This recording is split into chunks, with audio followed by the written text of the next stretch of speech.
नमस्कार मित्रांनो, आम्ही बीड जिल्हा इथे आलो होतो. बीड जिल्ह्यापासून भरपूर शिरूर शिरूर तालुका जो आहे त्या तालुक्यामध्ये हे गाव आहे आणि हे गाव खूप डोंगरामध्ये इथं येण्याचं म्हणजे एकदम डेंजरस विषय दिसतोय. आम्ही आता आलो, दगड एकदम भयानक मोठ्या गाडीला खूप फटके पण बसले खाली येऊन.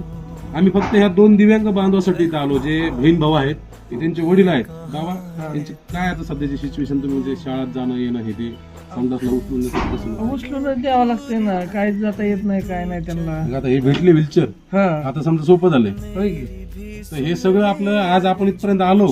मी आज येणार नव्हतो, पण आमचे मित्र जेके सर जे आहेत त्यांच्या शब्दामुळे मी आज आलो, नाही तर आम्ही उद्या परवा येणार होतो. आणि मला काही गोष्टीची जी आर्थिक मदत आहे ते सुद्धा सरांकडून आज भेटली आणि त्यामुळे आज इथपर्यंत आम्ही पोहोचलो. तर मित्रांनो, तुम्ही माझं काम पूर्ण कंटिन्यू पुढे चालण्यासाठी मला सहकार्य करा.